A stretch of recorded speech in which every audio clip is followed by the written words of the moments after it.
Nilqawkom għal programmi ieħor ta' Malta Kulturali. Illum ħankunu qegħdin nitkellmu fuq post ta' interess ġewwa Marsa Scala bl-isem ta' Villa Apa Bologna. Ħafna minn nies ma tantx jafu fuq u għalhekk aħna qegħdin fl-istudju hawnhekk ma' Fader Luke kif aħna Fader. Bonġur, Grazzi ħafna tal-li lqajt l-istedina tagħna. Grazzi lilkom. Aħna nafu li inti taf ċertu informazzjoni rigward il-villa u nixtieq insaqsik ftit informazzjoni fuqha.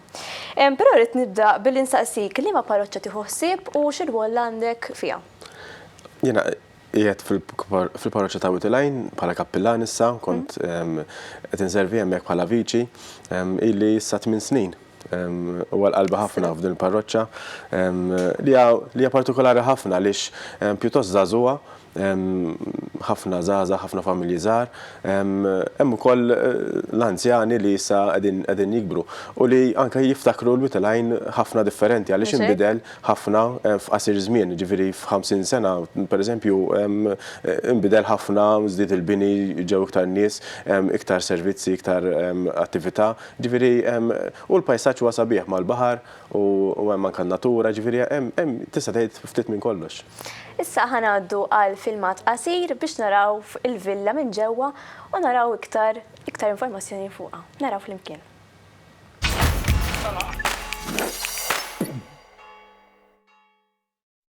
Ninsabu hawnhekk f'waħda mis-swali ta' din il-binja kbira, binja li ġib l-isem tal-Palazz Manduka, għalkemm in-nies jafuha iżjed bħala il-Villa Apa Bologna. Din il-binja imbiniet minn nobli Manduka jisu lejn l-aħħar tas-seklu 19, 1880, bħala r-residenza tas-sajf tagħhom, tal-familja tagħhom. Għaliex huma kellhom il-Palazz l-Imdina li hija eżatt quddiem il-katedral li għandna l-Imdina u fis-sajf allura kienu jinżlu hawnhekk ma dan il-palazz din il-villa kienet lesta. Għamlet żmien tintuża minnhom ġifieri minn ġenerazzjoni għall-oħra. Sakemm lejn li dilli kienet is-sena 1997. Din il-binja flimkien mal-kappella nitkellmu xi ħaġa dwarha ingħatat lill-Arċidjoċesi ta' Malta.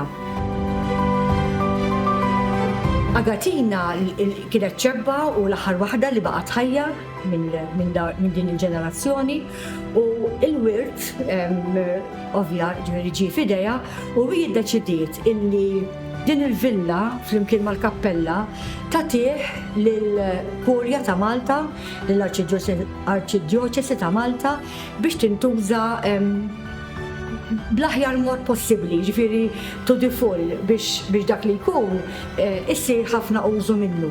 Ma' din il-binja, ma' din il-villa hawn kappella sabiħa ħafna u hija ta' stil barokk u oġobhom iżejnuha bl-aħjar mod possibbli. Tantu hekk li l-pittura li nsibu fuq l-artal li hija dedikata lill-Madonna tar-Rożarju saret l-Italja, xi ħaġa dak iż-żmien ma kienx daqshekk komuni. Dejjem ikunu nafu li l-kappella hija dedikata lill-Madonna tar-Rożarju, x'għad tisaqsi għaliex.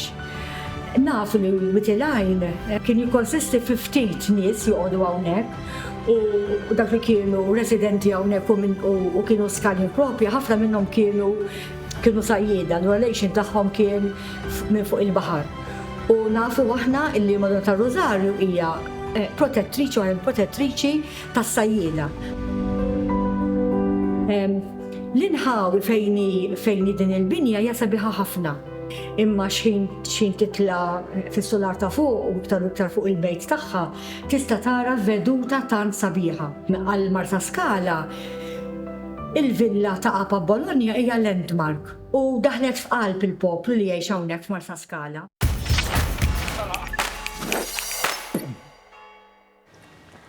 Lura magħna fl-istudju u fil-filmat rajna li l-villa kienet tintuża ħafna fl-antik. Għada tintuża illum il-ġurnata daqskemm kienet tintuża qabel? Iva, il-familja Apa Bologna, il-discendenti tal-familja Manduka, dejjem iċċelebraw il-festa tar-Rożarju, kif rajna fil-feature, kienet okkażjoni importanti anke għan-nies tal-madwar li kienu jiġu mistiedna din il-festa u kien hemm il-Monsignor li prepara din il-festa u jiġi mistieden ukoll l-isqof. illi dak iż-żmien kien jiġi hemmhekk jagħmlulu jippreparaw għall-quddiesa, ma mbagħad ikun hemm pranzu, ikun hemm festin, ġifieri kollox ippreparat b'mod tajjeb ħafna. U din baqgħet tradizzjoni li ssir din il-festa kull sena u għadna sal-lum nagħmlu din il-festa tar-Rożarju bl-istatwa tar-Rożarju toħroġ minn knisja parrokjali u tasal f'din il-kappella żgħira f'dan il-kumpless kbir u sabiħ biex titgawda wkoll mill-parroċċani. Issiru ħafna attivitajiet pastorali f'din il-Villa Pa' Bologna, dan iċ-ċentru pastorali illi jintuża minn ħafna żgħażagħ tista' jgħid kważi kuljum, gruppi differenti, hemm 4 gruppi li jiltaqgħu fi ġranet differenti, isiru wkoll attivitajiet fis-sajf pa' Summer Club, ukun hemm ukoll gruppi oħrajn bħal gruppi ta' Mother's Prayers li jiltaqgħu regolari nhar Terba biex jitolbu għall-uliedhom. Hemm ukoll gruppi li preparaw għal-kant u l-animazzjoni tal-quddiesa, allura jużaw hemmhekk ukoll.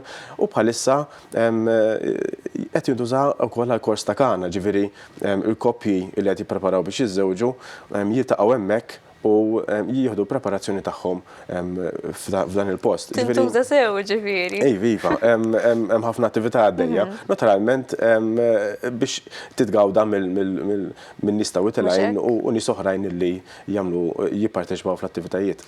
U peress li l-bini huwa antik, kien hemm xi restawrar għaddej matul iż-żmien? Naturalment, post bħal dak tibża lieh u l-valur tiegħu huwa kbir ħafna u titu ħsiebu.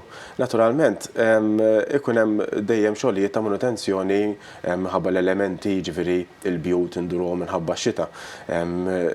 Peress li l-binja hija antika, allura s-soqfa huma bitravi u titħossi bitravi u l-injam tagħhom.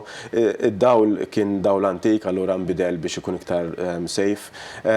U naturalment il-ġonna tamal dan il-kumpless jiġu kultivati u anka niżraw xi ħxejjex li mbagħad huwa mod kif anka żgħażagħ jinvolvu ruħhom f'dan iż-żrieħ ta' ħxejjex nieħdu ħsiebhom insaqqu il-bjar li nużaw l-ilma u allura għandek ukoll element ta' tagħlim fejn nużaw il-post biex nitalmu iktar kif. U taqqat in-nies fl-istess ħin. Iva, hija ħaġa sabiħa meta tara nies differenti minn gruppi differenti qegħdin jagħtu daqqatit mod volontarju, mankax saru jħobbu l-post u dak li jissimbolizza. Ġifieri wieħed mill-eqdem postijiet f'Witilgħin li baqa' landmark kif rajna fil-feature u għall-qalb l-iskalin ħafna.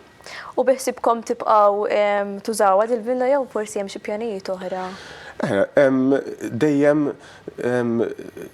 tara x'ikunu bżonnijiet tal-lokalità tal-parroċċa biex il-post jista' jagħti iktar servizz pastorali. Hemm ukoll it-tagħlim tal-katekiżmu tat-tfal li jużaw ukoll xi drabi uħud miswali ta' dan il-kumpless. U anke li nkomplu ntejbu u nkabru l-ħidma fil-ġonna tagħha fil-ħxejjex li tinkabru s-siġar. Ġifieri hija aktar ma' żmien naraw il-bżonn x'ikun u nkomplu nibnu komunità madwar dan il-kumpless. Grazzi ħafna Fader tal-li naqgħod magħna llum u grazzi lilkom tal-li segwejtuna għal programm ieħor ta' Malta Kulturali. Narawk il-ġimgħa d-dieħla.